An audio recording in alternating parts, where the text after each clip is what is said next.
Hi, Jack Canfield here, and welcome back to another segment of Talking About Success.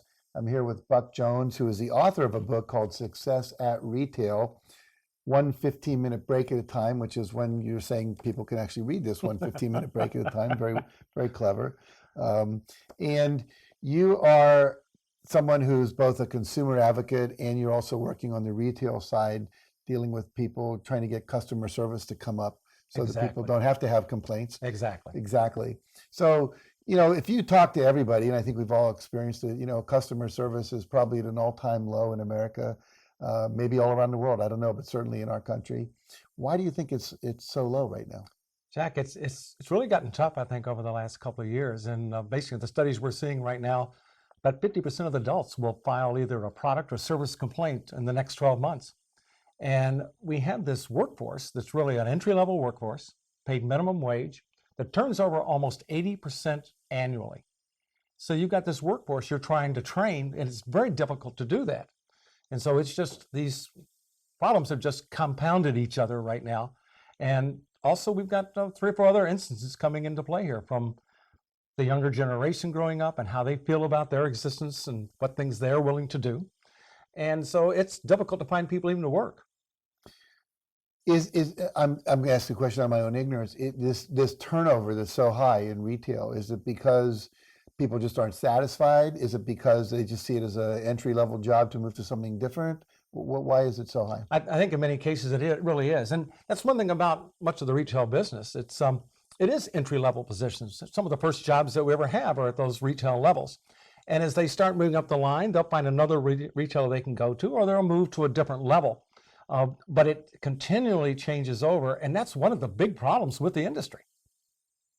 So, okay, so I want to ask you another follow-up question because we talked before we got on air about customer service being at an all-time low, and the fact that kids who are coming in today below whatever age, you can remind me what it was, they don't have the same reference point that you and I do of, say, 50 years ago of what customer service really was. When you went to the gas station and somebody came out and washed your window and Now you're dating yourself here now. I'm willing to do that. I'm willing to do that. You can pretend you don't remember. That's fine. I have no idea what you're talking about. I know. I have no idea. Yes. But talk about that a little bit. I think that's very interesting. One of the things that our research has shown is that the age level between 18 to 30, this particular group, which is the younger generation, I thought would be much more aggressive in this customer service area. I thought they would be the ones that would really, we want this service, let's go get it, and be complaining about it. They're really the ones that are much more complacent. Once you get past 30, this group now remembers what customer service used to be like back 10, 20 years ago, and they have a reference point. This younger generation, the 18 to 30, really has no reference point at all to really pinpoint how and what they think it should be. This causes 2 problems. First, the consumer is coming in, it's kind of like, well, that's just the way it is. And they've got this kind of feeling about it. But these are also the people that's being hired on the retail level too. So now you've got a person coming in at retail that really hasn't experienced it, and yet now we're putting them in positions to be able to provide it. Right. And so that causes a double problem for us at this particular group. Now, I want to talk about this book for a minute. Sure. In relation to that. This book, I assume, is to help stop that. That's what it's designed to do. Yes. Yeah. Talk a little bit about this book and how. See, this comes back to me, and I think as I came through, because I worked at retail from the bottom all the way up, and as I got further in my career, I started finding out things that I wish I had known when I was at store level, things that would have helped me from the leadership area, management area, how to hire people, how to build teams, what teamwork's about, what leadership's about. And as I was thinking about these, I'm going, I wish I'd have known these things when I was working at store level, because if there's any place in the retail environment where that kind of information can really pay off, it's at store level, because you're dealing with the consumer right there.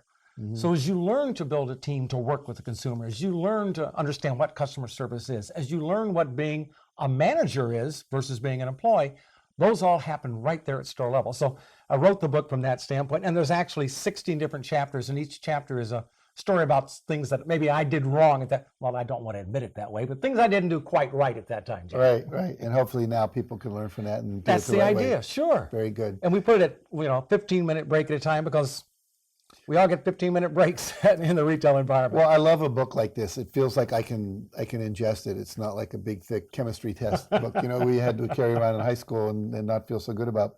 So this is great. And so if you're in retail, this is a very valuable resource. But now going on to the other side of the game, there are people out there who are making 50%. I didn't know it was 50% of the people will actually file a report or a claim. So, but I also know that you've said that when people do that, some people don't do it in a way that actually gets a result. So if you're a consultant to me as a consumer and you're going to help me or my wife be more successful at getting a response to our complaint that actually is what we want, what would you teach us to do that maybe we're not doing now or we're doing wrong? Well, there's a couple of things here. One of the first things is you actually got to be able to talk to a live person. Now, maybe you haven't had this problem of being on these phone trees, where you get on and that famous line that goes, "We're experiencing a little higher than normal call volume." Mm-hmm. You've ever heard that? I have. I don't know what a normal call volume is anymore because I'm hearing it all the time. Right. But there are ways to get off those phone trees and actually get to live people. I didn't know that. There are numbers you can actually punch in on almost all of these different companies that will get you off that system and get you a live person. Really? And so it's learning how to find what those are and being able to use those. If you're in a store, the person you really need to get to is the store manager. Store managers want to know the problems they have in their stores. And so, but what we find is many people aren't willing to take that complaint to them. It's kind of like, "Oh, this happened. I don't want to bother anybody. I'm going to leave." And that's one of the problems. Store managers need to know, and they want to know. Well, you can't get better without feedback. So That's exactly right. And a lot of people just walk away. In fact, Jack, that's one of the major problems. See, it isn't just a problem of talking to people when there's a bad situation. We want to tell them when there's a good situation too. So what we're really talking about is that you need to make it more personal. And when you get good service, you need to tell someone about it, because if you don't, what you're really doing is making the situation worse, because the person that's giving the good service isn't getting recognized for it, or even their boss doesn't even find out about it. Mm-hmm. So it really needs to work on both sides of the line. So you need to reinforce what you want. That's an old. Exactly. Yeah. Now, when you say make it more personal, what do you mean by that? Actually take action. The point is, as a retailer, I know how many complaints I'm going to get this month. It's in my budget. I have to budget that out in advance. So I'm already budgeting how many complaints I'm going to get. I'm budgeting what it's going to cost me. And if you leave it in the business side, that's where it's going to stay. And it doesn't upset me because I plan for that coming in. But if you can move it out and make it personal and come to me and say, "Look, here's a problem. Do I address it to you, or do I need to take it up the ladder?" That starts pulling it out of the business side, makes it much more personal to me. And now I will be more inclined to address that problem for you. That is a great question. I never would have thought to say that. Do I need to address it with you, or do I need to take it up the ladder? That might, if I was in a store working, my initial response, no, work it with me. Talk with me. And here's the thing. And it's not about being confrontational. It's not about making threats. It's just saying basically, "Hey, look, I really don't want to bother you, but and are you the person I need to talk to about this, or should I take it up to someone else?" Mm-hmm. And just that alone actually does what you're talking about. It tells that person, okay, I'd much rather do it myself. And store managers want to, Jack. They really do. Many cases they're not getting the chance, but they want to help people. So we're talking about, no, you need to get to the store manager and you need to tell them. And then is there something I should specifically be asking for? I mean, how do you take the conversation to the next level? Well, first of all, you're going to want a resolution to the situation. Right. You're going to want to establish a time that you're going to allow that person to go through that process and get back to you. So you're establishing that with it. And at the same time today, you can get the name. You can even take your iPhone out and get a picture of the store manager. And so with the technology we have today, you can actually say, okay, here I am at this situation at this time. Here's what I'm being promised. And how long do you want to get back? Can you get back to me in 24 hours? Whatever that time frame is, you give that person that time to get back to them. Mm-hmm. And you set that up. You keep track so that 24 hours goes by. If you haven't heard, you come back and say, okay, what's the situation? Where are we? If you don't get a resolution, that's when you start taking it up. But what you'll find is store managers want to solve it. They really do, Jack. So you basically state clearly what you want, when you'd like it by, and then you give them that opportunity to provide that. Exactly. If they don't, then you have a broken agreement and you can go to the next level. Exactly. Very good. Exactly. Very good. Now, you talk about the difference between men and women when they have complaints, and let's empower Are you trying to get me in trouble here now, Jack? No, I'm not trying to get you. I Oh, think okay. if most people don't know there's a difference between men and women, we need to do some more education in our school system. But how can we be useful to the women watching this? How can they be more? What stops them from being successful, and what little tips could you give them? That's one of the things that really surprised me. And when you get in and look at the research, as I said, I think men are twice as more willing to take it to the next level or to actually make their complaint known. What we found from many of the women, Jack, it's things of this nature of, I really don't want to get someone in trouble. I don't want to get anyone fired. I may look like I'm causing trouble in the store. And they have this kind of attitude many times. And for whatever reason, I'm not even going to get into that here, and that isn't important. But that's the reality of what's happening. And what we're trying to say is, look, you have a right to complain. You have a right to let people know that this didn't work the way it was supposed to work, that you aren't being treated the way that you should be treated. And that's there. In fact, one of the book we're just finishing up right now, we have a cartoon where a woman's looking at a Bill of Rights, and she's saying, is this right in here someplace? But it's their right to do it. And I think they need to understand this, not only from the situation of their own standpoint, but how that affects everyone else. Because as you come back and start that complaint process, that improves the whole thing all the way around. When you walk out and don't make that situation known, that's what doesn't solve anything. It just perpetuates the problem. Right, and then we're part of the problem. And we're part of it. We become that a lot, I think, Jack. Say it again. I think we've become that. I think a lot of us we have become that a part of that problem. Yeah. We actually use the line, most people get the level of customer service they deserve because they really don't get involved with, when they get good service, recognizing people that provide it, and when they get bad service, letting the right people know about the problem. Yeah. I love when I belong to a number of airline clubs, and every once in a while they give you these little cards, and it's you're supposed to give it to the stewardess or the airline host, whatever they say, or a flight attendant now, or whoever, and just say thank you.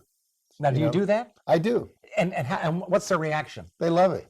Don't they? Yeah. See, now what a great deal. And they serve me better as a result of it. What I think is great is you have these companies that are actually empowering their customers to rate their service people and to help their service people feel better about their jobs. What a great way to do it. And I do the same thing. And I've always found the people extremely receptive and just very glad that you went to that extra effort to give them that piece. I have a friend that I travel with occasionally. We're business partners, and he will literally say to the TSA agents, "Thank you for keeping our country safe." And they look at him like he's crazy. They go, "What?" What'd you say? He said, "Thank you for keeping us safe on the planes." And they go, "Wow!" And you can watch him stand up taller. Because most of us go through there hating the process, hating the people, not wanting to take us. We forgot the water that was in our backpack or whatever, And it's so simple to do, to simply appreciate good service. If you want to have fun, okay, the next time you're in a restaurant, after you've gotten your meal, tell the waitress you want to speak to the manager. And you'll watch the fear come over their eyes. Exactly. And you'll watch the manager walk up like, oh, what am I getting into this time?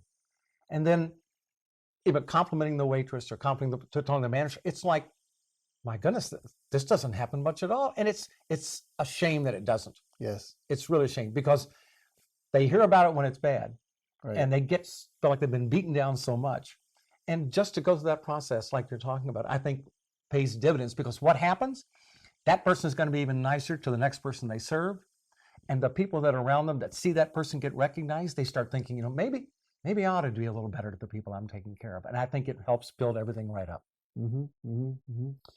Ken Blanchard, who wrote The 1 Minute Manager, talked about the leave them alone zap theory of management. You leave people alone when they're doing well, and you zap them when they're doing bad. And then all of their behavior becomes focused on, how do I avoid getting zapped? It's not about, how can I do this great thing to get more appreciation and Exactly. Yeah, very good. Exactly. Very good. So I was going to ask you, do you see a light at the end of the tunnel? But I think you are the light at the end of the tunnel. It's helping bring this about. Is there anything else you'd like to share about what you're doing, or anything before we bring this to a close? No, I tell you, if people can go to our website, And that's letsmakeitpersonal.com. Letsmakeitpersonal.com. That's what this is all about, Jack. Mm-hmm. It really is. You know, I think what's happened, Buck, is that we've become afraid to engage each other. You know, it's like we drive around in our cars, we stay in our little houses, we're in our cocoons, we go out in the world, and it's the willingness to engage and say, hey, wait, we're having a real relationship here. I didn't get the shoes you said I was going to get, or this didn't work the way you said it was going to work.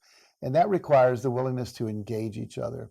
And I think we have to, if we're going to have our culture work at another level where we want it to come back to, we all have to be responsible for engaging and holding higher standards, both for ourselves and the other people, because what we settle for, we get. I couldn't agree with you more. Yeah, very good.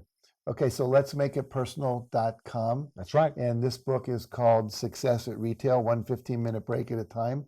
And you've got a new book coming out for the people that are the consumers. That's right. And they can go to your website, and when that comes out, you'll let them know about it, I'm sure. Sure will. Very good. Hey, you're a lot of fun to work with. Oh, Jack, thanks very much. My pleasure. Okay, stick around. We'll be right back after this break.